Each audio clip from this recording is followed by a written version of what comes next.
Hello বন্ধুরা, সবাই কেমন আছে? আশা করছি ভালো আছে। তো আমিও খুব ভালো আছি। তো নিয়ে চলে আসলাম আজকে রান্নাবান্না কী করব। এই যে ডাল বসিয়ে দিয়েছি, মাছের মাথা দিয়ে করতে বলছে মুসুরির ডাল, কিন্তু মুগ ডাল করলে ভালো হতো। তা মুসুরির ডাল করতে বললে এই যে ডাল বসিয়ে দিয়েছি সিদ্ধ, আর এদিকে পাশের কড়াই বসিয়ে দিয়েছি গরম হওয়ার জন্য। মাছের তরকারি করবো আলু বিনস দিয়ে। তো দেখতে থাকো আজকে রান্নাবান্না। কড়াই গরম হয়ে গেছে, এবারে মাছটা দেবো। তো এই যে মাছ ভাজা আমার কমপ্লিট হয়ে গেছে।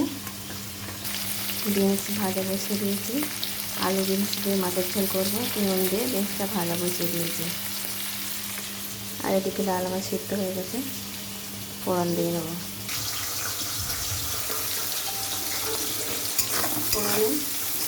ফোড়নে দেখতে তো ফোড়ন দিয়ে জল দিয়ে দিয়েছি।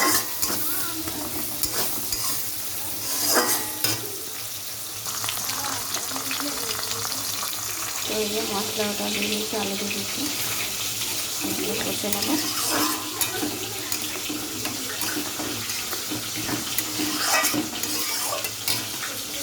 তো এদিকে মাছের মাথার জন্য মশলাটা ভাজিয়েছি, পাঁচফোড়ন, তেজপাতা, শুকনো লঙ্কা ফোড়ন দিয়েছি, যেহেতু আদা জিরে কাঁচা লঙ্কা বাটা। তো মাছের মাথাটা দিয়ে দেবো।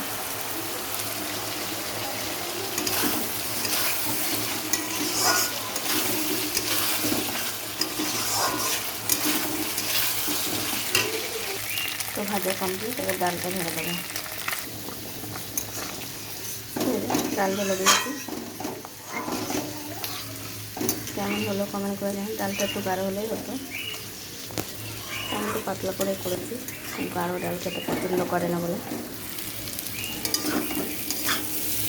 মশলাটা কষানো কমপ্লিট।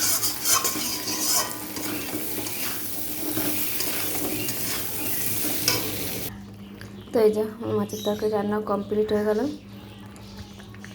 তো আজকে রান্নাবান্না এই ছিল, অল্প করেই করেছি, খেতে কে চাই না চাই।